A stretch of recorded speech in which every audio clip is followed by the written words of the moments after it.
don't smoke illegal.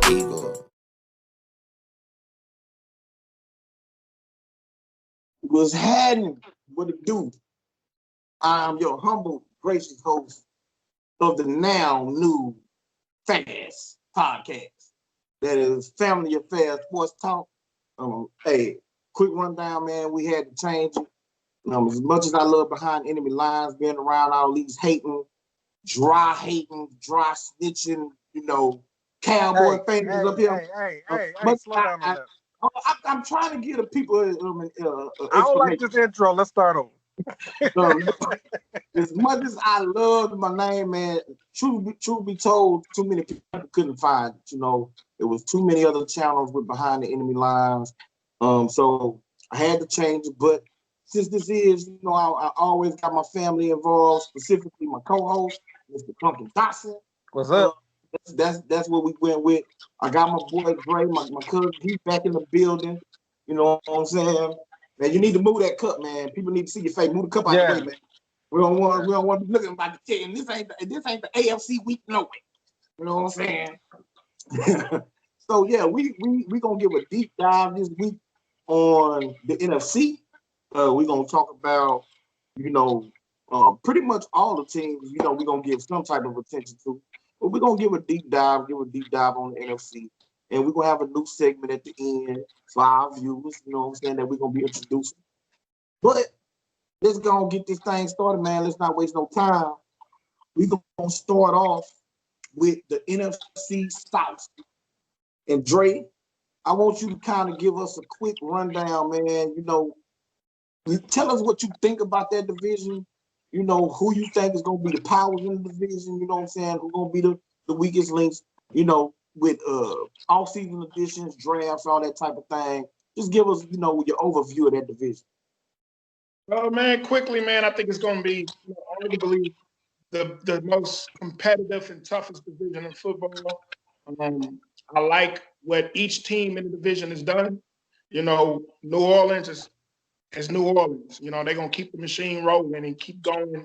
And Drew Brees and Sean Payton, Mike Thomas, that whole team as a whole, I think it's still gonna be competitive and one of the best teams at NFC. Of course, you got the GOAT and Tampa Bay with a whole lot of weapons. I think, of course, they're going to be extremely competitive. I think they will compete with New Orleans for that division title. But it's just, to me, New Orleans being a veteran team, being together already, there's no preseason, for Tom Brady and that team to kind of gel together. So early on in the season, I think Tampa Bay might have some hard times just gelling to get on the same page. It's like in any other sport, when you put a lot of stars together, it takes time to really get on the same page. So I expect Tampa Bay to, lose some close games early on, giving New Orleans the upper lead in the division. But also like Atlanta. I like what Atlanta did with Tom Gurley and some of the other additions they have made their teams. I think they Carolina being new quarterback, Bridgewater, he got to food. I think he's hungry. I think he's in lab right now working with the coaching staff. I think it's something familiar with him. Got the offensive coordinator that came to New Orleans that's over in Carolina. Him and Terry Bridgewater already got, they're familiar with each other. They know the playbook. So I expect actually Carolina to be competitive. They might not make the playoffs, but I can see them right around 7-9, 6-10, and winning some close games. So overall in that division, I got New Orleans, Tampa Bay, Atlanta, Carolina. Yeah, man. I completely disagree. I think I agree with you on the Tampa Bay thing. I think they're gonna fall apart. Just because every time you try to put together a dream team in the NFL, it falls apart, right? It might work on that second year, but I don't think it's gonna work on that first year. And I think this is the year Drew Brees falls off the wagon, right? It's the year that the decline finally catches up with him. And I don't think Jameis Winston is the answer. I think you're going to see a big decline in that team. The question is, can they transition to the run, right? Um, and then I think Matty Ice, man, I'm not a big fan of his, but I think this is the year you see ATL take that division, and we all know where Carolina is this year.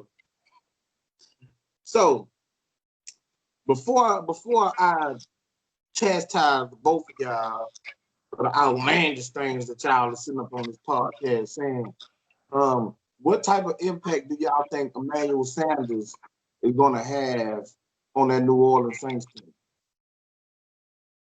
Personally, I think just another weapon. I think, of course, he's not going to overrun. We're not going to stop Mike Thomas. I mean, but I think he's a nice addition to their team. He just gives them an extra some depth at the wide receiver position. Another weapon that Breeze can go to in certain parts of the game. I'm gonna preempt Antoine's chastisement. Bro, your love with the white quarterback, specifically Tom Brady, is not gonna save this team, dog. it's not gonna save this team. He's with a new coach. He's not with the greatest coach of all time. He's with a coach that's all right. You know what I'm saying? So there ain't gonna be no chastisement with this. Gronk is what, a year and a half off. You there were some nice pieces added. And I want to answer your question. Emmanuel Sanders can't throw the ball to himself. And if I'm wrong about Drew Brees, then you guys are gonna be right about New Orleans. But I do think you saw it at the end of last year. I think you'll continue to see it this year. We saw Peyton Manning have a similar decline. We're going to see this dude fall off the cliff this year. Okay. So, let's get this out the way. Atlanta, even though they do have some offensive weapons, right? They lost Devontae Freeman. They lost Austin Hooper. Both of those guys went to the other teams. And Atlanta has not been a good defensive team for a number of years. Even the year that they went to and collapsed in the Super Bowl, they wasn't a great defense that year. They were a team that really benefited off of some turnovers. They had a pretty good pass rush that year. You know what I'm saying? But they weren't a great defense. I'm proud of you, bro. I'm so proud of you. You didn't give the San Francisco congratulations and say that it was because of their offensive coordinator, our head coach. I just want to applaud you real quick for not taking that chance, man. Keep going. Yeah, anyway. So they didn't have a great defense then, and it seems like the defense has gotten worse. Yeah. They have a coach who is on the final year of his deal. So, like, he has no long term. So most of the players on that team is going to look at him as, he gone after this year. You know what I'm saying? So a lot of dudes ain't going to even totally buy in on the season. I'm not buying Atlanta. They going to still, the offense is good enough and explosive enough where they are going to give some teams problems. They are going to win some games, even within the division. I mean, that's going to happen. The worst teams will always get some wins within division just because of familiarity. Carolina got Christian McCaffrey and they lost Luke Kuechly on defense. You know what I'm saying? I think they lost a couple of players on their defensive line. So, to me, Carolina is more of a team that's rebuilding. And so they got Teddy Bridgewater as a gap type quarterback. You know what I'm saying? He's gonna be there for 2-3 years until they get themselves in a position to draft a quarterback of the future. Dre So to just me, told me this. Tell me something new. okay, so they are at the bottom of the NFC. Yeah, we all agree. Tampa Bay is in a box between overrated by Bucs fans and Tom Brady loyalists, and underrated as far as Tom Brady haters. You know what I'm saying? Who wants to downplay his impact onto a team like Tampa Bay? Now, Tampa Bay has just as many, if not more, and I'm pretty sure it's more weapons than the Saints do. Okay? Their defense was highly, highly underrated. It's something that I said early last year when my Niners played them. And I said, man, that defense is going to be something serious. You could not run on that defense last year. Could not run on it. And then towards the second half of the season, the pass rush came on. What hurt that defense is that they was on the field, you know what I'm saying, for 90 plays, 100 plays, because their quarterback was turning the ball over almost 50 times once you add in fumbles. You know what I'm saying? Taking sacks, bad decisions, not using the weapons that he already had. And that's not to even bring in them adding Gronk or LaShawn McCoy, you know, to that team. You add Tom Brady. Now, y'all talk about, well, when teams add all these pieces, it takes them a minute to gel. And that's true to a certain extent. You know what I'm saying? It's going to take them a minute to fully get on the same page.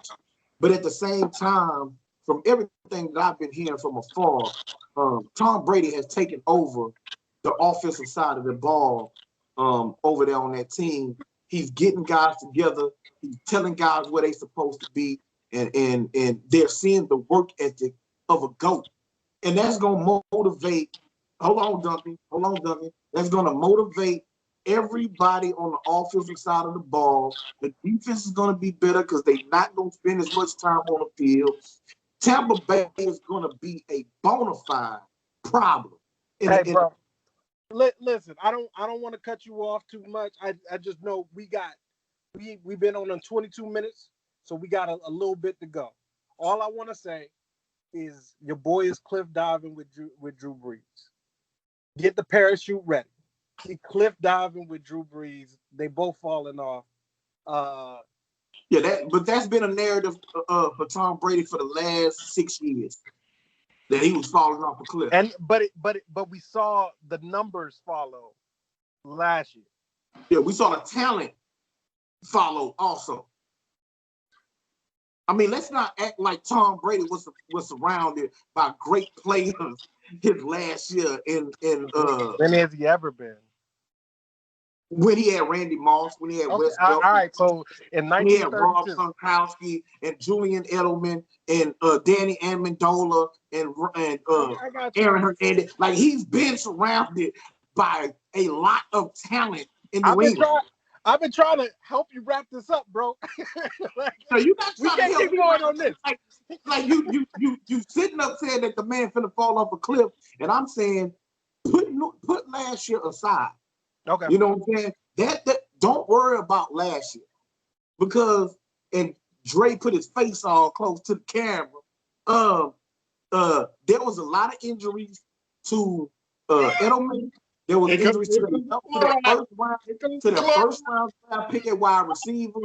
Sanu didn't come in until the second half trying to learn a new system. We're not talking about the NFC right now. I know. You already know. He was not. Hold on. Look, we can sing together, but we can't. We sing together, but we can't talk together. So my point is that he is surrounded by talent. He's not going to have to do the heavy lifting in Tampa Bay, and Tampa Bay is going to be a problem. I know you in love, bro, but can we move on? I know you in love, bro, but you're gonna have to let this girl go. we got to go to the next subject now. Okay, I'm gonna say that the only thing I love is these boys right here. But see, that's why I say that's your side hating. What's your hating that I experienced up here? Like you dry hating right now on the GOAT. That's your side chick, bro. Hey, I have to admit, I don't like him. I have to admit he's the GOAT. But this is the end of his career. Okay. This is the end of his career. But go ahead. New Orleans. We're gonna go ahead and move on to the NFC East. Mostly because I want to go ahead and get this out the way. I do not want it close to when we talk about the NFC West. So we're gonna go ahead and start with the NFC East and the guy who has the most experience on this podcast with that division. Duncan, give us your layout, man. Give us your overview of the division. How it all gonna play? I'm not gonna go as long as Dre, because there's not much to say. You got the Washington racist team, now the Washington football team, and even though they brought in Chase Young and Alex Smith is coming back, we all know how that situation is gonna go. New York just blew up their team, new coach, new everything. So really, the question is, will we have a repeat winner in the NFC East for the first time in 15 years, or will we once again have a new crown? And we all know what I'm gonna say, right? The Everson Griffin addition. You see the eye rolls coming. The Everson Griffin addition, along with additions to the offense.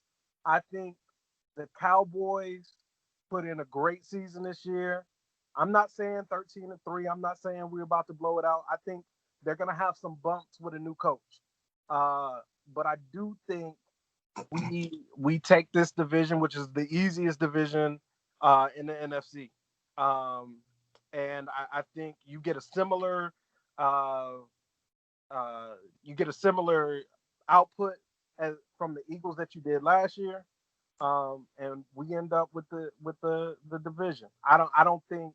I think that it can go either way. I don't think it's a runaway for the Cowboys, but I do think we eke it out. Okay, but Dre, before I go to you, I got a follow-up question. Number one, so do you believe that either of those bottom teams, right, the Giants or the Redskins, do you think that they have a chance of competing with the top two teams in the NFC? That's going to be my first question. Yeah, I think. Go ahead. Second question. Okay. And my second question is, being that you just talked about all of the additions in Tampa Bay, you and Drake, about all the additions in Tampa Bay and all the changes or whatever, and how it's going to take time. With a new head coach, a new defensive coordinator, new center, you know what I'm saying, all the new additions in Dallas. Yeah. Is it also logical to think that it's going to take them time to get on the same page and that they have bumps in the road? Yeah, but I completely agree. I'm not one of those Cowboys fans, right? Like I'm not one of those Cowboys fans that wants to close their eyes and believe in fairies and unicorns. I'm really going more off of the trend over the last couple of years, right? And the fact that we didn't lose talent, right? We didn't lose talent this year, other than Byron Jones. Where did we lose talent?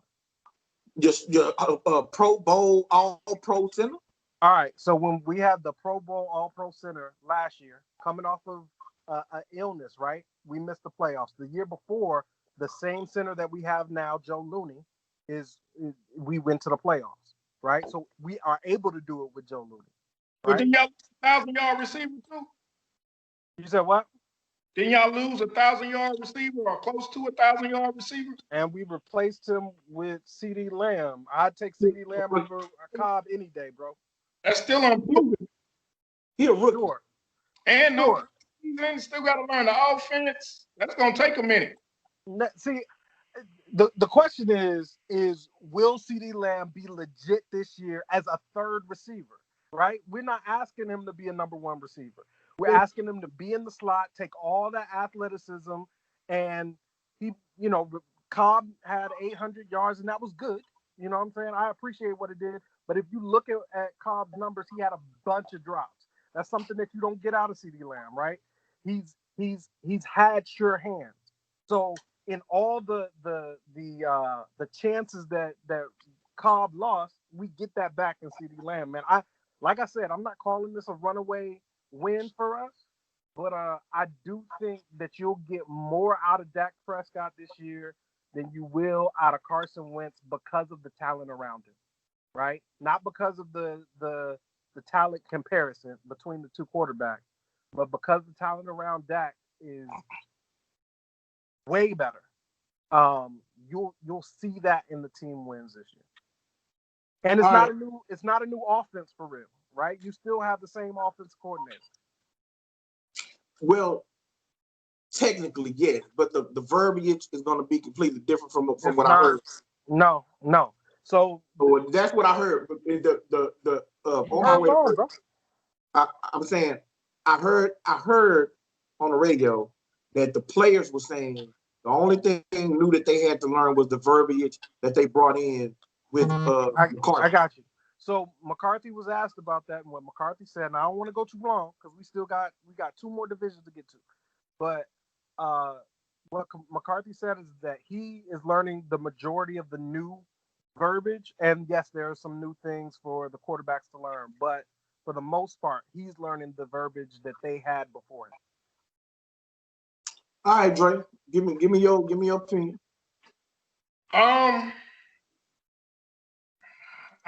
It's hard for me to say this, and I don't want to say this, but the Cowboys probably will win the division. But I do think the Eagles will challenge them, and it will be kind of close like it was last year. I think actually Dallas will finally win a close, competitive game in late December when the season's on win the division like they lost last year. I think they really, I don't know their schedule. They'll win a close. Right quick. Back up from your mic. It seems like you kind of distorting. Hey, there's another issue that I'm hearing. There's an echo because it sounds like he just said exactly what I said. Anyways, I'm just saying it sounds like you distorted with you so close to the mic. Hey, can you hear me? Is it good? Yeah. All right. So yeah, I think the Cowboys will win late in December. But I honestly feel they will be. Their offense will be as explosive. I don't think Dak Prescott's going to throw whatever he almost threw last year, this year. I think they're going to run the ball more. I think CeeDee Lamb is the truth. I wanted him to be back in his hometown playing for us. We ain't going to even get in that little situation. But I think Randall Cobb, I didn't know about the offensive playbook. So I didn't know. I thought he was bringing his playbook to the Cowboys. So I was thinking Randall Cobb would know the offense better than any other because he played it for so long. You know what I'm saying?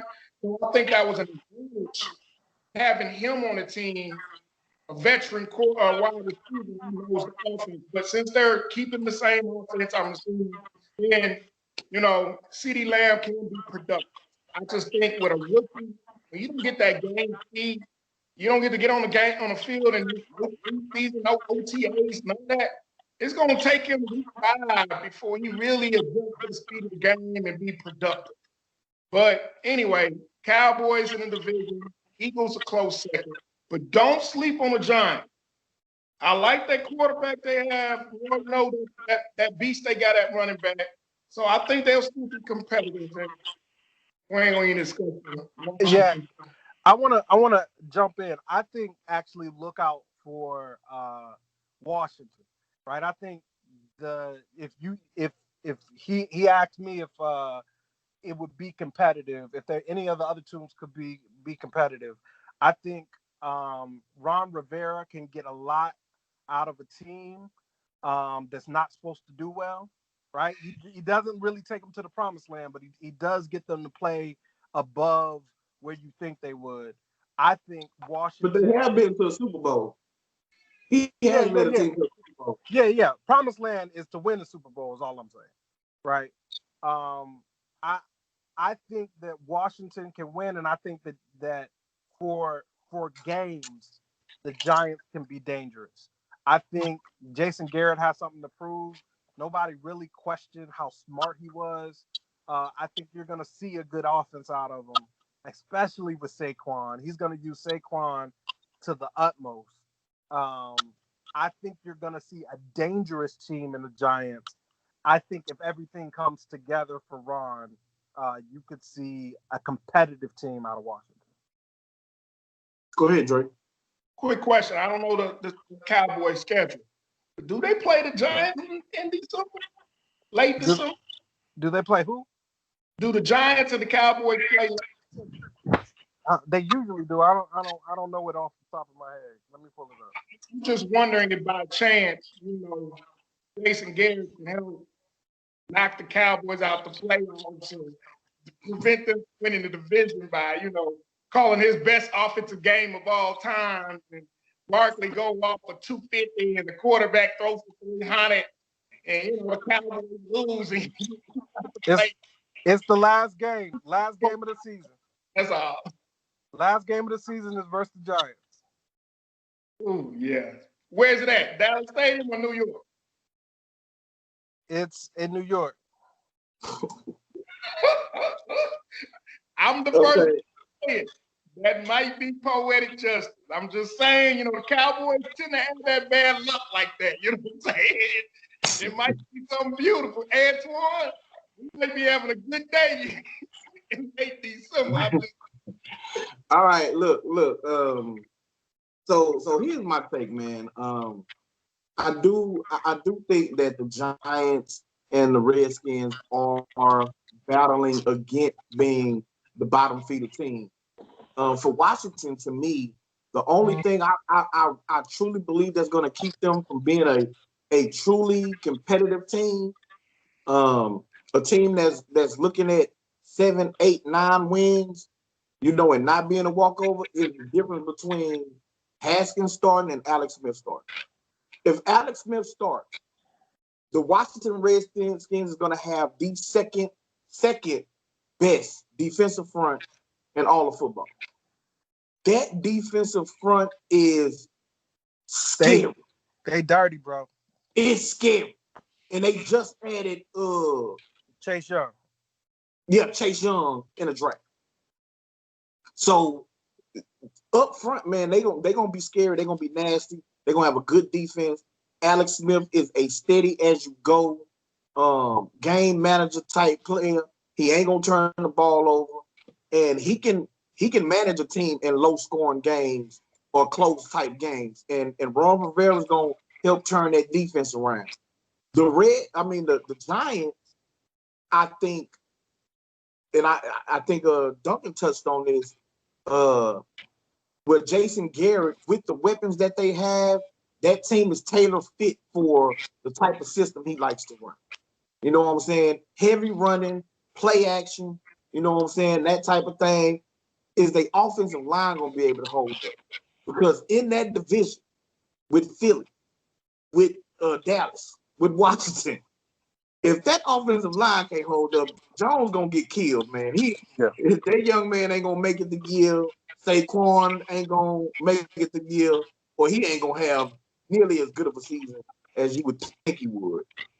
Philadelphia is Philadelphia. They getting a lot of the weapons that they had last year back from injury, especially at the wide receiver position. Marquise Goodwin, who we traded to them, opted out, but they still drafted Rager from Penn State. He's a speedster. Deshaun Jackson is a speedster. Alshon should be back. The biggest question, they lost in left tackle Jason Peters. He left. So how are they going to address that position, or the player that they drafted? Can he man that position? You know what I mean? Like, that's going to be the biggest question for them. But I feel like Philadelphia is going to be in the mix for that division no matter what. Who you got?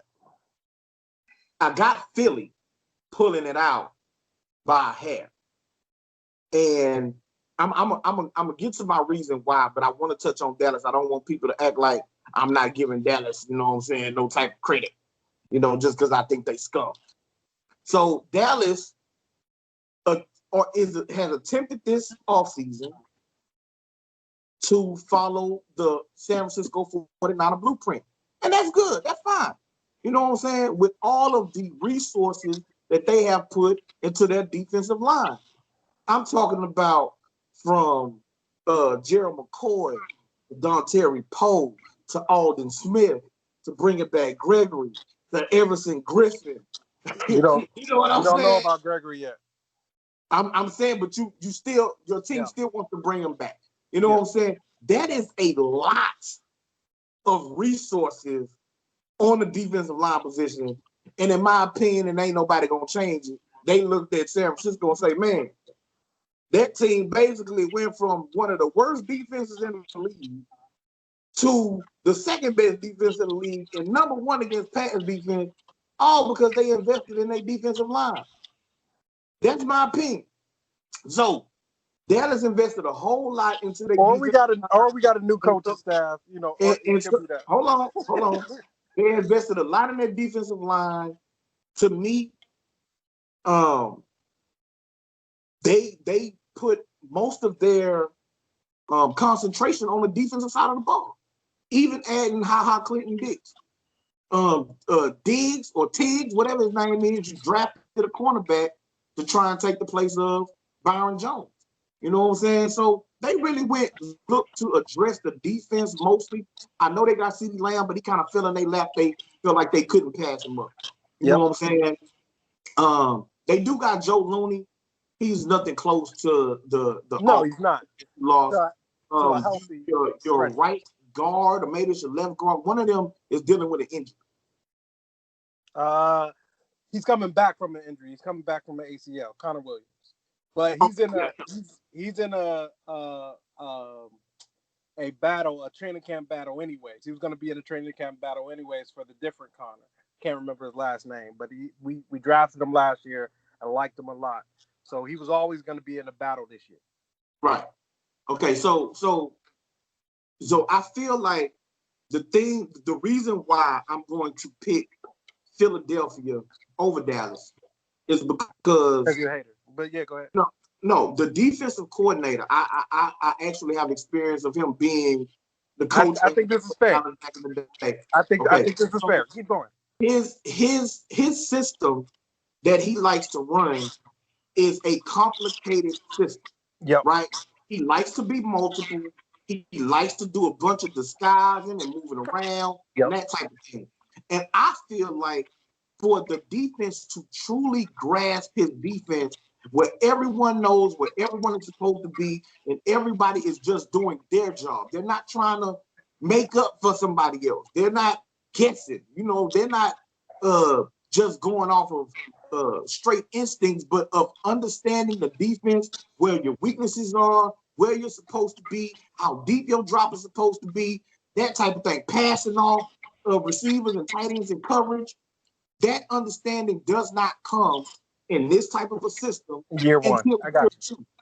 You know what I'm saying? So I believe that early in the year, maybe even in the midpoint of the year, there's gonna be some mental breakdowns on that defense that's gonna cost them some games. I'm not saying that Dallas is gonna win 7 or 8 games, and that's it. Or that they're gonna even lose 7 or 8 games. I'm not saying that. But I do believe that Philadelphia has the continuity of the coaching staff, the players. They have been together for a number of years. And Dallas, even though your offense may not change that much, defensively, it is going to be a drastic change from what they're used to. So that's why I got Philadelphia. I think that's a fair criticism, man. I'm very surprised. But my hope is, right? So what I hope is that because of the COVID shortened offseason, that he plays somewhere in the middle between a complex defense and a simple defense. I don't want the defense we had last year, which was, you got players saying they refused to disguise anything. So if they lined up and it looked like a Tampa 2, it was a Tampa 2, and that was on purpose, right? My hope is that he's somewhere in between a crazy Rob Ryan defense, which was nobody was in place, and a boring defense that we just got done with. I think that will be best, but we'll see. You're right. Year two, this could be a disaster on defense, and year two would be the year that we see benefit from the coaching change. And also, I know that he likes to run out of the 3-4. Yeah, they've already shown 3-4 sets in training camp. That's what I'm saying. He loves to run out of a 3-4. And I know for sure that Alden Smith can play out of a 3-4. Terry Poe can play out of 3-4. I'm not sure that Gerald McCoy or Everson Griffin actually fits that scheme, because Everson Griffin would basically have to be an outside linebacker in that type of a defense. And you're going to have to sometimes drop him in the coverage. Like, otherwise, it's too predictable, and the offenses know every time he's rushing. You know what I'm saying? So sometimes you're going to have to drop him into coverage. I don't know that he can do it. I don't know if that's the plan. I do know that they already have Lawrence standing up and dropping back in the coverage sometimes. Is it a hype? Yeah. Okay, so I could see that, but then that means that Everson Griffin, Gerald McCoy are part-time players, unless you're making them 3-4 defensive ends. At which point, to me, in my opinion, they're too small. They're not going to be able to hold at the point of attack of a double team out on the edge. Is it a hybrid look? It's a hybrid look, bro. He likes to run. Yeah, he loves running hybrid type looks on defense. He loves that. You know what I'm saying? So that, like I said, it all comes back to the defense and learning that scheme. And if you're going to be running out of a 3-4, I'm not sure that Dallas has legitimate 3-4 defensive ends that can hold up in the running game. But we're going to have to see how that looks. But I got Philly. I guess we ain't even give no records. I ain't going to do that. So I'll give a real quick record. I think the Big C gonna win it all. Being a big COVID, I don't think we play all games, bro. We already said this, but I think we have a modified season. I don't think so. And your owner is talking about having fans, that crackpot. You know what I'm saying? Like, I don't get that, but whatever. So we're gonna quickly run through the NFC North next. I guess Dre, I'm gonna let you go and do this one. Y'all know I'm jumping off the NFC West. You know what I'm talking about? And I don't want to hear no complaining, no talking about how long I'm going. I'm jumping on the NFC West next. So let's go ahead and jump on the NFC North. Give me your rundown of the North. Packers, Vikings, Bears, Lions, in that order. But the race is Packers versus Vikings. I think the Vikings took a step back. They lost talent. You know what I'm saying? Big leaving, I think it's going to hurt them. So that's my quick order. You know, Rodgers is Rodgers. I think he can redeem himself and be back in the playoffs and really coming up here. And might upset some teams in the NFC West and get to the big day. You know, we'll discuss that later. But yeah, that's my order. I think I agree with you, Dre. For the most part, I think watch out for a dangerous Detroit team. I think they can be dangerous and make a run. And I don't think we're gonna get to the segment, but me and Antoine was gonna talk about the decline of. Yeah, that's in your new segment.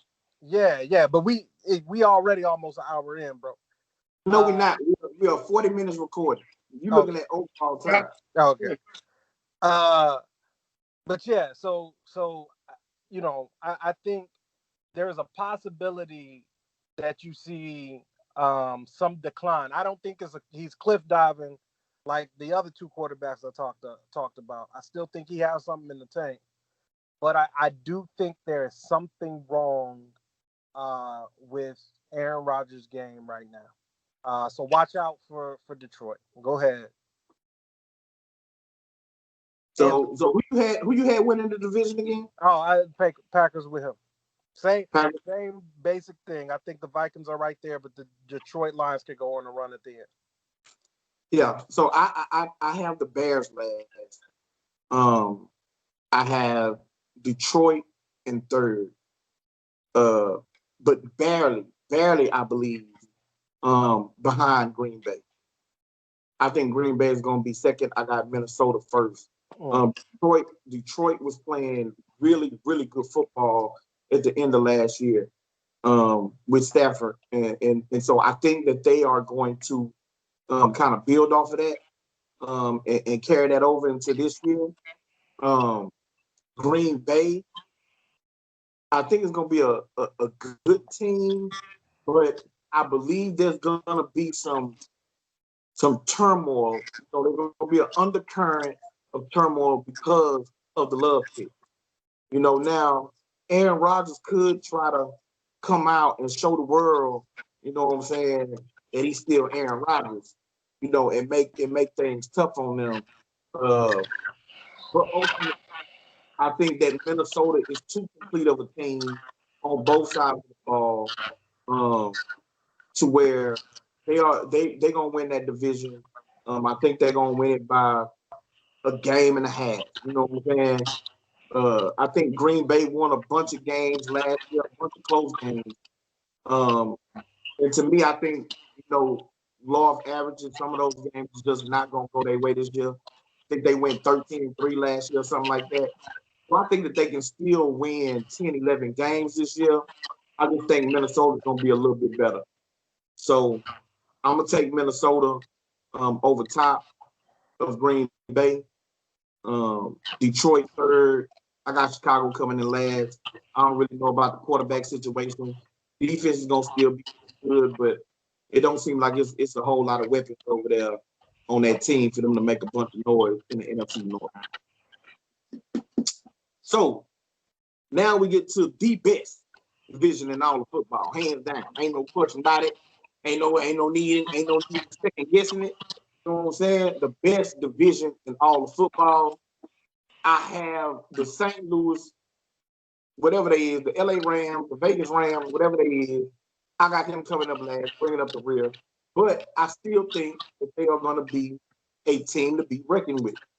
You know what I'm saying? I think that they could possibly win 8 games, something like that. I still think they got a lot of talent. They don't have as much depth as they used to have, but they still a talented team. They still got talent on the roster.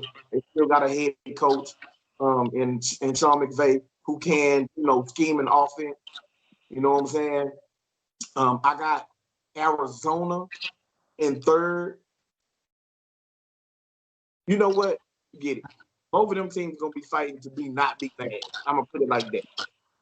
I think Arizona was a pretty exciting team last year. I think they're gonna be excited this year. Them adding Nuke brings a whole different because Kyler Murray has a legitimate, bona fide number one wide receiver, one target. He's gonna open up things for everybody else. And like I say, with that offense, if they have the field so spread out, it's gonna be opportunities for other people. So offensively, I think they're gonna be good. I think they're gonna still struggle defensively. I think they got one bona fide playmaker on that defense, and that's Chandler Jones. At defensive end. I don't buy too much into rookies. I don't give rookies all that much glow or respect. You got to go out on the field and prove it. So until I see Isaiah Simmons, you know what I'm saying, on the field against Cooper Kupp, against George Kittle, against Debo Samuel, you know what I'm saying, against what's that boy name in Seattle, Tyler Lockett. You know what I'm saying? Until I see him go against those guys and making plays and shut people down, until then, I'm just gonna say they got them a good prospect. You know what I'm saying? But that's what that is. Seattle gonna be Seattle, man. They haven't had a losing season since 2011. You know what I'm saying? They've been on a hell of a run. They got the best quarterback in all of football. I'm still putting them ahead of Patrick Mahomes for the moment. I think Patrick is a close second, or I should say 1A and 1B. I'm gonna put it like that. But I got Russell Wilson as 1A. They do have a legitimate running game. They just added a legitimate bona fide safety. You know, then him and Derwin James, I think, is probably the best two safeties in football right now. They still got Bobby Wagner. You know what I'm saying? The rookie that they drafted last year at wide receiver, he was impressive as a rookie. I think he's only going to grow in year 2. They added Greg Olsen, tight end from Carolina. And, you know, that boy Russell loves tight end. His number 1 tight end last year was hurt. So they're going to have both of them back. So they're going to have a nice 2 combination of tight end. So Seattle's going to be a problem. But I got them second in the NFC West. You know what I'm saying? And need I say anything else? The defending NFC champions is the San Francisco 49ers. And I got them winning the NFC again this year. The West and the overall NFC. I got them winning it. Bring back 21 of 24, not 21. Starters is 19, 18 of the 22 starters return on the team this year. We have a lot of our same depth. We only lost 1 starter on defense, 2 starters on offense, but Joe Staley, we replaced him with another all-pro tackle, you know, at left tackle. We lost DeForest Buckner, and it's going to be hard to replace him. But we got a couple of guys that was here last year, DJ Jones coming back from injury. You know what I'm saying? Ronald Black coming back from injury. You know what I'm saying? We had a couple of additions. We lost Emmanuel Sanders, you know, so that's going to be a big hole to fill. But we had some guys who was our top slot receiver because all of our slots got hurt last year. Jalen Hurd, Trent Taylor, they got hurt. They was already on team, know the system, been in the system for a number of years. You know, so I think as a group, they'll be able to replace what Emmanuel Sanders, you know, his production. They won't be able to replace the veteran leadership, but they will be able to replace the production, and that's the biggest thing. So I got us winning the NFC West. Go ahead, man, since y'all acting like I've been talking for 30 minutes. All right, bro. Hey, listen. One of the teams from the Super Bowl always have a hangover. Y'all was drinking from that Kool-Aid, boy. Y'all gonna have that hangover, dog. I got Seattle winning the division. I would have picked, if it wasn't for COVID, I would have picked the Cardinals, but I think offenses are gonna be slow to start at the beginning of the season. And so teams with defenses are gonna do well. And I think that does do well for your 49ers. But I think in a tough battle with the Seahawks, they take the division, but y'all get a wild card. I don't see y'all repeating.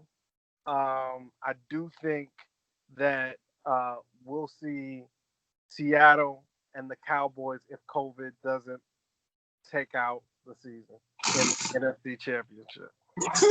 Hold up, Drake, right quick. So, is you serious that you would have picked Arizona to win this division if not for COVID?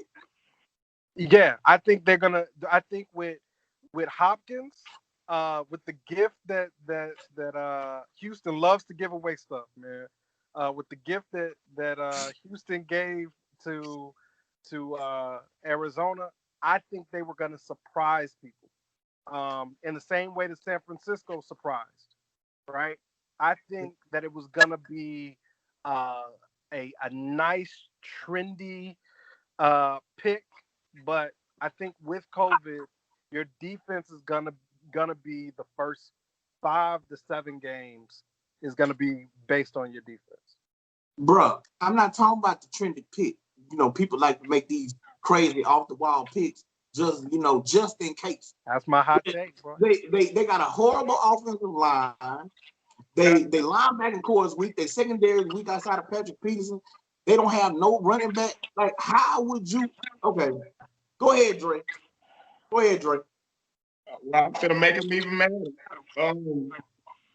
No way. This is just my opinion. I got the Seahawks number 1. I actually got the Cardinals number 2. And I got the, 49ers or the 49ers and then the Rams. I kind of feel like 49ers did peak a little too early last year and surprise some people. And I'm like, and they're going to be drinking a little Kool-Aid. You know what I'm saying? Your boy Kittle's got paid. And, he's going to feel himself a little bit. And I honestly believe the addition of Hopkins really, really makes Cardinals dangerous. I remember what Hopkins did to the Seahawks. I remember what Hopkins did to some other teams in that division. And I really don't think the 49ers have anybody to hold that boy. And then you add Christian Kirk and Larry Fitzgerald on the opposite side, he don't need much time with the offensive line to get that ball out of his hand. And I think that offensive coordinator over there will have an offensive system that he will utilize those weapons. And I don't think y'all can stop him. Y'all don't have the corner. Number 1, unless y'all going to double. And if y'all double, you leave Christian Kirk and Larry Fitzgerald one-on-one. I think they take advantage of it. I like Cameron Jordan running back. Really don't think it was exposed last year with the Kansas City game in the Super Bowl. I don't trust your secondary, to be honest with you. Y'all got a great front seven. Hold up. So let me finish. Now, so yes, I think the Cardinals will be second in the division. I think the Seahawks are the Seahawks. You know what I'm saying? DK Metcalf and Tyler Lockett, Russell Wilson. The addition to Adams in the secondary, I got the Seahawks winning division, Cardinals 2, 49ers, and the Rams. So, in essence, you got the 49ers missing the playoffs altogether. Yeah. And you got Arizona. Wild card. Then we add an additional member to the playoffs. That might be true. Yeah. It's a 7. But it's going to be that last little wild card spot. Well, if that did happen, that would justify me saying that we are the best division in football. Yeah, I think y'all get three teams. If we're not disagreeing with that, you didn't hear anybody say that. We said that we. He was rolling his eyes. He was rolling his eyes when I said it earlier. NFC South, the NFC South from top to bottom to me this year will be more competitive. I do like the Rams over the Panthers, but first, second, and third, the Saints, Bucks, Falcons. I think that bunch is going to be a little bit more competitive than Seahawks, 49ers, Cardinals. That's just me.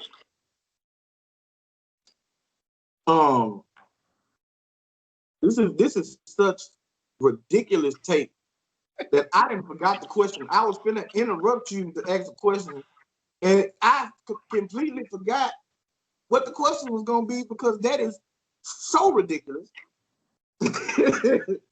It's so outlandish, you know what I'm saying? But you know what? Hey. That's why I originally named this channel Behind Enemy Lines. Because this is what I got to deal with. You know what I'm saying? The type of crazy stuff that come out of people's mouths. And I said this in a discussion between us before. My honest opinion, y'all got the worst quarterback. Well, I ain't saying the worst. I do think Jimmy is probably a little bit better than Goff. But y'all got one of the weakest quarterbacks in the division, and y'all got one of the weakest wide receiving cores in the division. So that's the reason why I kind of got around 30. Because the Seahawks got the better quarterback. I like DK Metcalf and Tyler Lockett. You know, I like the rookie player, my boy from Texas. I mean, played Oklahoma, but you know what I'm talking about. The quarterback and the Cardinals. And then you already know. That's the reason why I got it. Right. So we're supposed to be scared of 90-year-old Larry Fitzgerald and Christian Kirk, who ain't done that. We supposed to be scared of any receiver not named Tyler Lockett and DK Metcalf in Seattle. Like, to me, those teams got worse receiving core than the Rams. And how is it that they can talk about all of the talent? How can they talk about all the talent around Jimmy G, and that's how they got to the Super Bowl, and then turn around and have people say, oh, but they got the least amount of talent in the NFC West? No, y'all got the best tight end. Let's just be honest. Y'all got the best tight end and y'all got the best running game. That's what got you there. Your defense, your tight end, and your running game. Deebo Samuel is not, to me, last year was not better than Christian Kirk. They got the same stats. And Christian Kirk is going to be the third option. Hold up. You say Deebo Samuel ain't better than Christian Kirk? Talent-wise? Period. Huh? Period. You don't think that Deebo Samuel is better than Christian Kirk? He's good. I won't know. I want you to answer. I'm underestimating Christian Kirk. You need to go look at his stats. So they put up the same numbers last year, and this is going to be the third option, not the second. I want you. How was Deebo the second, and he had Emmanuel Sanders and George Kittle? Who is it? Is Emmanuel Sanders there this year? I'm talking about last year. You talking about their stats from last year? Right. So no, we're talking about who's gonna be who your team's gonna be this year based on last year's stats. So right. Okay, but what is number one? But what he brought up is Christian Kirk's stats. He brought up Christian Kirk's stats from last year and said it's gonna be the number 3. Deebo Samuel was a number 3 option last year. Okay. So this year Deebo is gonna be the number 1 or the number 2 option behind George Kittle. So he's gonna put up better numbers than he's better than Christian Kirk, period. Like, for you to not even want to answer the question lets me give me the answer, but that's crazy. What my saying is Deebo's number 1. Christian is number 3. Deebo's number 2. I'm not counting Kittles. That's a tight end. Now you said number 1 option. Okay. All right. That's fair. All right, that's fair. Regardless of it, I honestly think offensively wise, the Cardinals is going to have a better passing game than the 49ers. The 49ers will have a better running. Okay, but that's based on the system. That's not based on. I got the Cardinals scoring more points than y'all per game. I would like a bet on that. Because we're gonna be ranked higher offensively as far as total yards. We're gonna be ranked higher as far as points scored than the Arizona Cardinals. And I bet either one of y'all on that. If anybody want to take that bet. Remember how the Cardinals were clicking on all cylinders towards the end of the season last year? And you add Hopkins, arguably 1 or 2 best wide receivers in the game, and y'all don't have nobody to stop. Y'all don't. Okay, so finally, we're going to jump into the new segment that Duncan introduced. Yeah. So we got all these hot takes. Well, I'm going to review some of these hot takes, and then I'm going to open it up to y'all. Okay, so the first one, I want to give a shout out to, let me get the name of this right. I want to give a shout out to Alex Rollins, NFL, who broke down whether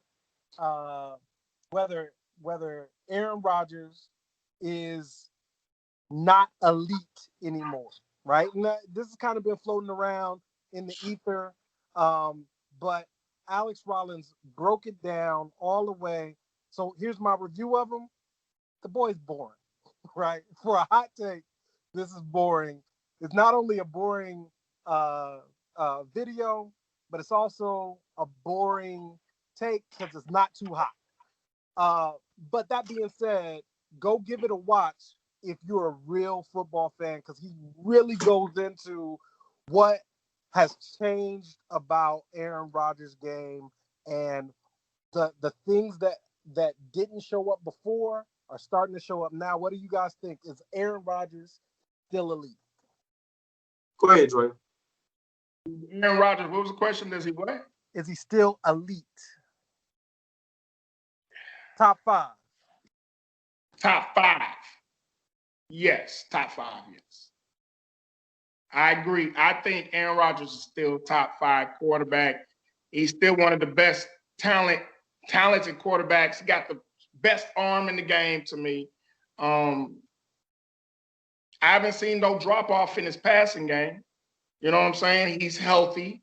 Another year in the system with the Packers. So I honestly believe he's still a top 5 quarterback. All right. This is unfair to you, Dre, because you haven't seen the video. But he's by the numbers, he's league average for his statistics. What do you think, Antoine? Well, number one, I have said, I've been saying this for years, it seems like now, that Aaron Rodgers is probably the most overrated quarterback that I've seen come through the NFL in quite some time. People have been calling this dude the best quarterback in football. I've heard people say that multiple times, and never at any point in his career was he the best quarterback in football. Not ever. There was never a time that he was the best quarterback in football.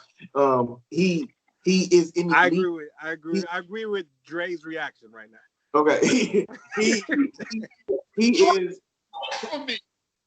That's a bad man over there. Hold on. As a talent, as far as throwing the ball, the ability to use his legs, get outside the pocket, throw on the run, those types of things. He's an elite talent. But I don't believe that you could ever be called or considered the best quarterback in football when you're losing at home in the playoffs to Eli Manning, to Colin Kaepernick, to Russell Wilson. You know what I'm saying? Like, this dude has lost so many playoff games to teams and that he should not have lost to. He should have lost to Dallas. Hold on. He should have lost to Dallas twice. I agree with that because the catch that wasn't a catch, he should have lost. He should have lost that game.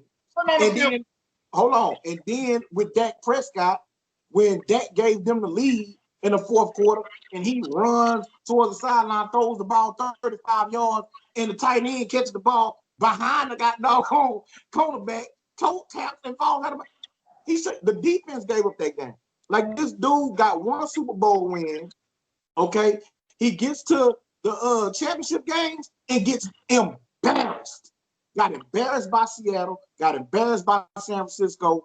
More than once, he didn't got embarrassed by San Francisco and Colin Kaepernick. Like that. We're not arguing his Hall of Fame credits, bro. We're arguing whether he's a top 5 elite quarterback.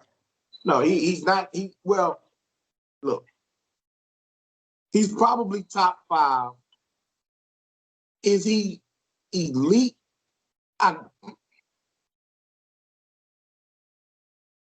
Okay. I guess he's still elite as far as talent, right? He has fallen off. And I watched the video. I didn't think it was all that boring.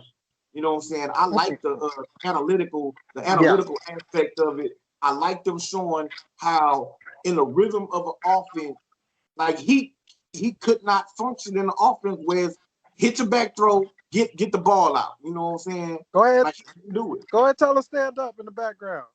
Right? We see it. We see it in the background. Tell us stand Go up. ahead. It's not safe. That's consideration, man. Stop hiding. Stand up.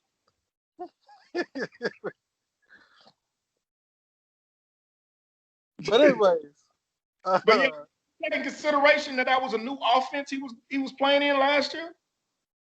Right, but what he was basically talking about is that within the scheme of an offense, right, that he wants to look for the big play, the wild play. You know what I'm saying?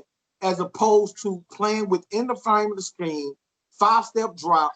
Your man that you're supposed to throw to is open. Throw the ball. Nah, he wants to hold on to the ball, roll out the pocket, throw off his back foot. Feet ain't on the ground. He also talked about his mechanics. His mechanics ain't never been good, but that his arm strength, even if it didn't lost 5% of what it was, that's a big enough drop to where now his throws is off target.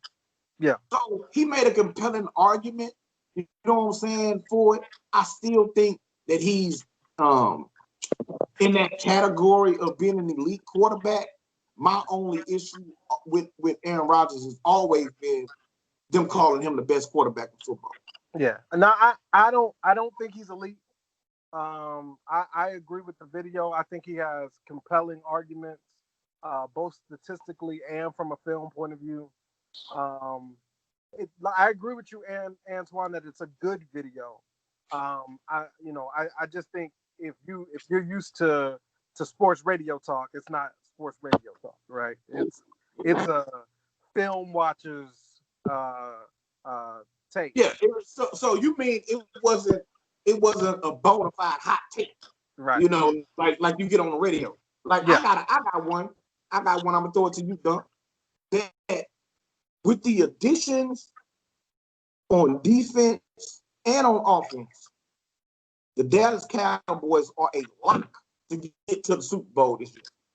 Oh, that's hot take or not? That's a hot take, and it's a dumb take, right? We don't. There's so much uncertainty in both with COVID and with a new take coach. COVID out. Take COVID out. All right, take COVID out. New coach. The new coaching scheme is, you don't know how that's going to mesh together. No, we're not a lot, but I think we have enough continuity to be not a lot, to have a better than even chance to win the division. Next hot take. No, I want to know do you think that's a hot take or not, Dre? Hell no. They ain't locked to win no Super Bowl. They ain't changed nothing, right? Just the coach, right? And they drafted CeCe Lamb, right? So that takes them from not a playoff team to the Super Bowl. Nah. Hello? Yeah, I'm here. Dunk, your screen froze up. Oh, so they ain't going no Super Bowl just because. That's not, no. Next. Okay. I got another hot take. I saw this on I think it's ESPN Plus, something like that, where you gotta have a subscription for it. But they placed San Francisco as the second most likely team to go from first to worst for this upcoming season. And the reasoning behind it was because they traded away DeForest Buckner and Emmanuel Sanders lost. They think that basically those additions is what pushed us to what we did last year. You know what I'm saying? We kind of came out of nowhere. And so that losing them is going to be the reason why we go back to last place. Hot take or not? Can Dunk see you? Oh, well, I'll go until he unfreeze or whatever. But I don't think y'all be worse. No. Y'all got a good coaching staff, GM. Y'all got a good squad. You know what I'm saying? Y'all going to always be competitive. You got a good defense, got a good run game. Shanahan definitely knows how to call a game. You know what I'm saying? He kind of choked a little bit in the Super Bowl, but outside of that, do I think y'all be last? No. Do y'all fight for the playoffs? Yes. So I'm not gonna say worst. I ain't gonna say from first to last, but I will say from first to competitive. You know, wild card. Go ahead, Dunk. Yeah, see, I'm not sure if Dunk is still on, man. So I'm just gonna have to see if he gonna come back in. My camera. Okay, so So I'm gonna say that is a extremely hot take. You know what I'm saying? I feel like people forget what happened in 2018. You know what I'm saying? Where my quarterback got hurt 3 games in. There was also a lot of other injuries that only 49er fans would know. But that, truth be told, if Jimmy G plays all of 2018, there was a good chance that we would have been competing for a playoff spot in 2018. You know what I'm saying? And so it just so happens that last year we get Jimmy G. You know, we finally addressed the defensive end position where we had been having DeForest Buckner or Eric Armstead, you know, and all of these much bigger guys trying to play defensive end and get pressure from that defensive end spot. And that's not really what they're built for. They're too big, they're not fast enough, not agile enough. They're more built as 3-4 defensive ends or defensive tackles, you know, to play in the middle. So once they address that, that's what catapulted us to the playoffs, you know. And so being that we're bringing back vast majority of the talent we had last year, we have that taste, that bad taste in our mouth. We still got that chip on our shoulder. And quite frankly, as a whole, the team feels like we're not respected. Not respected by the media, you know what I'm saying? Not respected by a lot of the quote unquote experts, and most notably, their starting quarterback. You know what I'm saying? Where we got players coming in with Garoppolo on their shirt like they running for president. You know what I'm saying? Instead of Biden, Harris, they got Garoppolo, Kittle, 20. You know what I'm saying? So they really feel like the team isn't respected. So I see no way. And like you mentioned, the coaching staff. You know what I'm saying? We have a really good coaching staff that's still intact. We didn't lose anybody. Same system. We lost our secondary coach. That was big for us. You know what I'm saying? I would have rather lose the defensive coordinator than the secondary coach, to be honest with you. I mean, that's just about it. You know, that boy Joe Woods, man, he's the truth, man. You know what I'm saying? But, you know, we're going to see how that pan out. I see no way that we go from first to worst, you know, in one single season. Yeah, man, so that's about it, bro. I can't think of no more hot takes.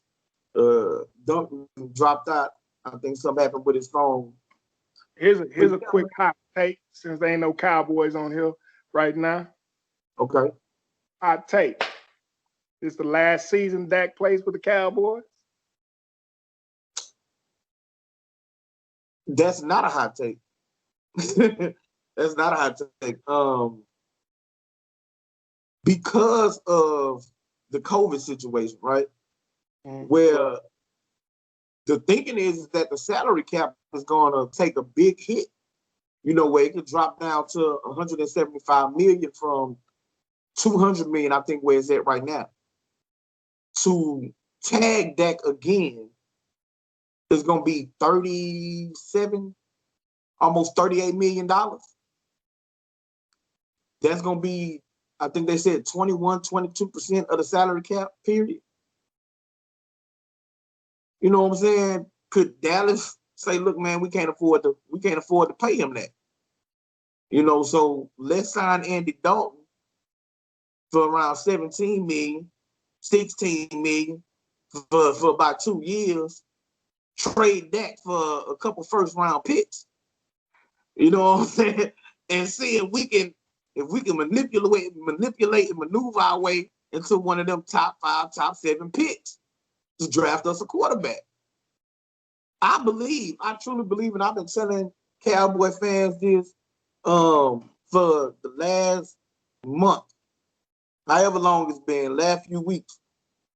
They only got 2 more years of that, max. So they got this year, and if they do decide that they're going to tag him again, they're going to have next year. Dak ain't signing no contract with Dallas. I don't see it.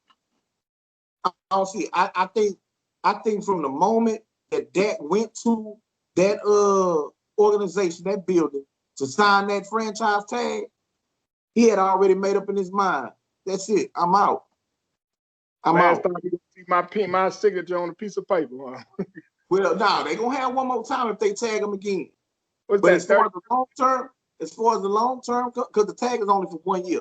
So if they tag him next year, he's gonna have to go back in and sign the tag again. That's like 37 mil next year? Yeah, it's like 37.5 or something.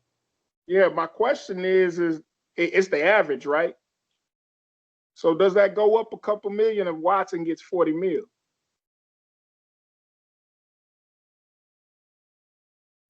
It possibly could. I mean, if Watson gets his contract before the start of the season, right? That's what we're working on it right now. And he gets, say, 40 or at least 39. What's that? Does that make that average go up maybe a mil or two? I don't think so, because I think the first tag is based off of the top 5 salaries. The second tag, you get 110% more of what you made, right? It's something like that. So you get a percentage based off what you made. So you make 31, you get so much percentage added on to that 31. Gotcha. And then if they tag you a third time, it's 200 and some percent. So you get that much more added on to the average again. Because I was thinking if it's the average again, that average gonna change. Yeah. It's only that first year. The first year is the average of the top 5. So what you think? You think he only there 1 more year? Yeah, I don't think they. Well, yeah, I'm with you. If it's only 37 million, then they gonna franchise him again. You know what I'm saying? But I don't think he signs long term. Right. I think he's gonna pull like Kirk Cousins. I'll go in. You tag me with these twice, but after that, I'm finna go get paid somewhere else. You know what I'm saying? I think the numbers it's gonna have to be crazy for him to stay. I think it's too much bad blood. I think they kind of burned that bridge, haggling with him and not going ahead and getting him paid. And he's seeing everybody else on that team get paid around him and at the top of the market. You know what I'm saying? And didn't want to haggle with him about paying him. I just think, he done made up his mind. I didn't thought of a hot take. So with one of his best friends leaving and seeing the catastrophe around him, Deshaun Watson ain't gonna sign long term with Houston. Deshaun Watson ain't gonna sign a long term deal in Houston. He gonna get the lot of dodge and go find somewhere else, because that coach man / GM messed up when he traded away his receiver. Hot take or not?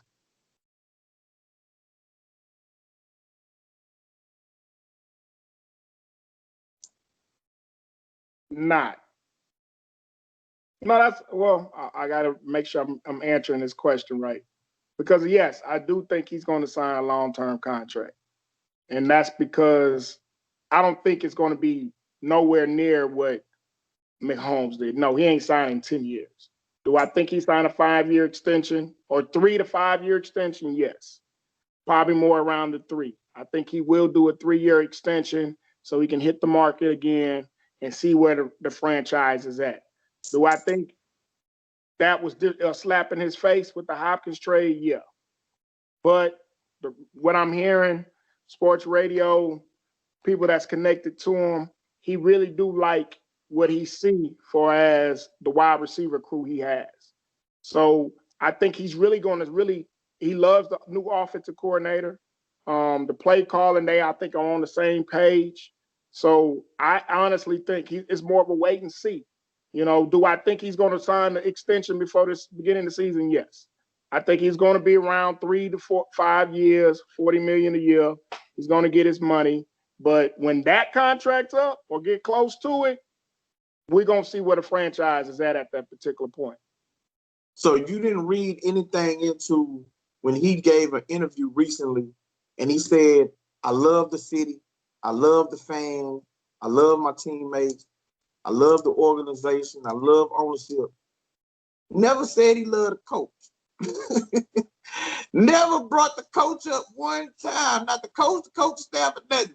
He loved everything else about the Texans, but never mentioned the coach. You don't read nothing into that. I thought he did say the coach, but if he didn't say the coach, don't get me wrong. I'm mad at the coach right now. So that's an honest man's feelings right now. Right now, I think he is, his boy Clowney gone, then back door with Hopkins, you know what I'm saying? So there's probably some saving face going on right now. There's going to have to be some mending of the relationship, you know what I'm saying? So I think O'Brien going to have to kiss some tail a little bit, and I think Watson's going to enjoy it just a little bit. I think he's going to make him sweat. But I don't know that that's in his DNA. O'Brien, man, he's an abrasive type coach. I don't know if it's in his DNA to be kissing no tail now. He's doing it now. The reason why, he glorify Watson, which Watson deserves, but he's like prime example. It might happen. I don't know. I think the entertaining of Brown, Antonio Brown, the thoughts that we might bring in Clowney back, you know what I'm saying, at 15 mil, I think it's all Band-Aids. It's kissing up a little bit. It's showing Watson, hey man, we're willing to make certain moves to do what's best for the team. And really, I think it's to please Watson.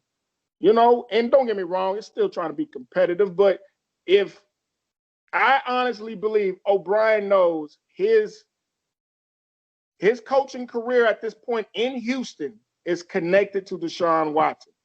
The only way he's going to get the city of Houston and the Texans fans to kind of get some of that Hopkins trade out of their mind going into that season, you better sign that boy before that first football game.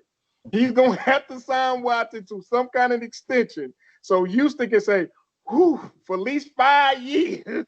Yeah. Look. I don't want to get too far with the Texans because next week we're gonna attack the AFC.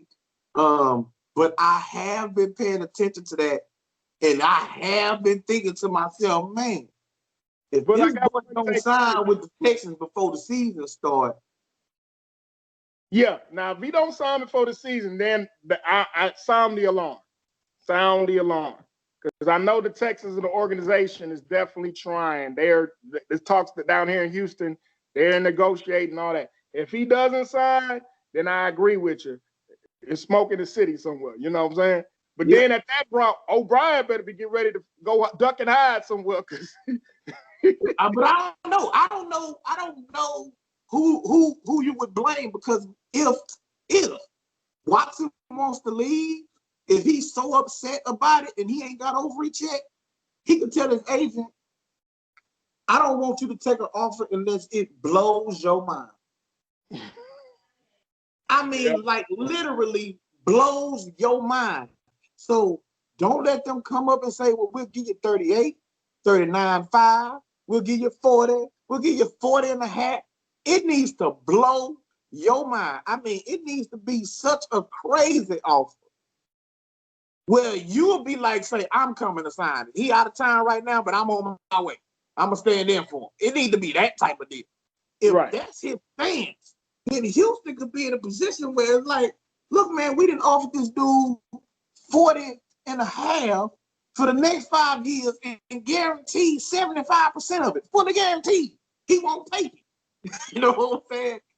Who do you blame then? Like, if the number is outrageous, if the demands are outrageous, do you tell Houston, I don't care, you sign him by any means necessary? Or do you blame Washington and say, look, man, you just ready to go. You don't want to be here no more. And so you trying to screw the organization over. You know what I'm saying? Long term. If the organization do right by him number-wise, meaning they offer a legit offer. Like even though Mahomes is 10 years, if you reduce Mahomes down to 3 to 5, like Watson will get paid more than Mahomes is getting paid in that span. Like you really do right by him in that sense, and he says no, it's not the organization's fault. I can't get mad at that.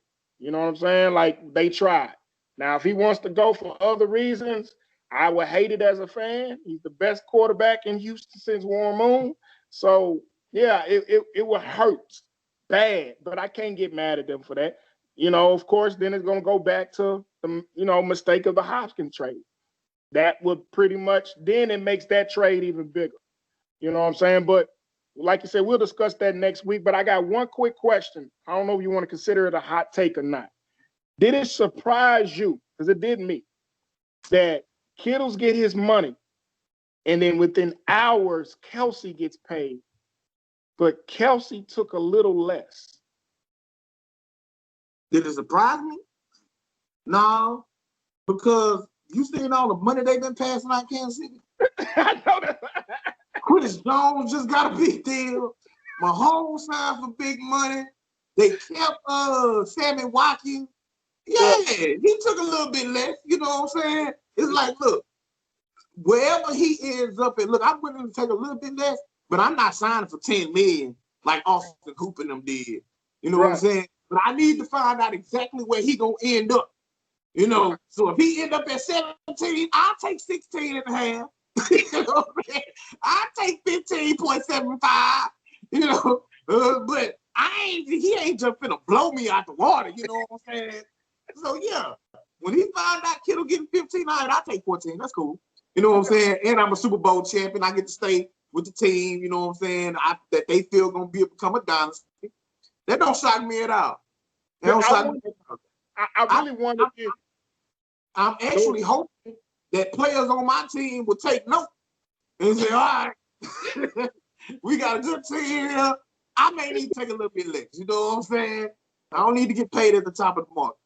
Yeah. And see, that's what I wonder, if he actually thanks Kittle low key. Like, they was probably thinking a number in their head like 13, 14. You know what I'm saying? So when he came out 15, 16, 17, it was like, ooh, that's a little bit more than we thought. Hold on. Hold the phone. We ain't signed just yet. You know what I'm saying? Let's see what he. And somebody has speculated, man. I don't know if it was a writer or another fan that speculated that Kittle's agent and Kelsey's agent was talking to each other. And it was like, hey man, what you over there asking for? You know what I'm saying? What they offering you over there in Kansas City? You know what I'm saying? This is what they offering me, man. That's what they offering. You know what I'm saying? Well, they kind of, in cahoots together. I don't know that for sure. I ain't read no reports about that. It was speculation. It might make sense because it was too close, man. You know what I'm saying? It was close. You know, I heard, dang. And then next, hours later, reports Kelsey finalizing the deal. Like, so it makes sense. And I can see, like you say, Kelsey's agent talk to Kittle. Hey, you finna get 15 for real? Oh, they agreed? Oh, okay, hold on. And he called Kelsey, hey, man, we can probably get, you know what I'm saying? We can get, well, I don't know, was it 15 per year? So Kittle 15 and Kelsey came in at 14. Yeah. So once he probably called Kelsey and said, hey, man, this man got 15. Hey, we can do it we can help the team out a little bit, but we can get him for 14.5. You know what I'm saying? Like, having that conversation, I can definitely see them working together behind the scenes to get that done. But yeah, I just wanted your take on it, because it was so close. It was just, it blew my mind how close. I never seen that throughout all the years of paying attention to the NFL. The two top players in that position. Just like that. Yeah, right, within hours. You know what I'm saying? I don't even know if it was hours, bro. Right. I don't even know if it was legit hours from when it got announced by Ian Rappaport for Kittle, and then the next one comes out for Kelsey. It could have been like 45 minutes or something, because I remember, I'm like, dang, this nigga signed too. I'm like, hold up, man. Let me check this numbers. You know what I'm saying? Right. Yeah, that was kind of crazy, though. That was kind of crazy. But yeah, man, so we finna go on here and wrap this up, man. We appreciate y'all jumping in. You know what I'm saying? Hey, like I say, we didn't change the name to FAST, Family Affairs Sports Talk. Please, go on here, subscribe, like the video, share it, you know what I'm saying? Hit that notification icon, man, because, I drop videos during the week, but every Monday, man, we gonna come through and give y'all some great content, man. Check back in next week. We're gonna attack the AFC. look out, man. Like I done told y'all before. You know, same thing, different day. Tell your friends about me, dog. 100. Oh, this what we doing? I like the bitch, I like the wobble wobble. Shake it, break it. Nigga, we made it, they hate it.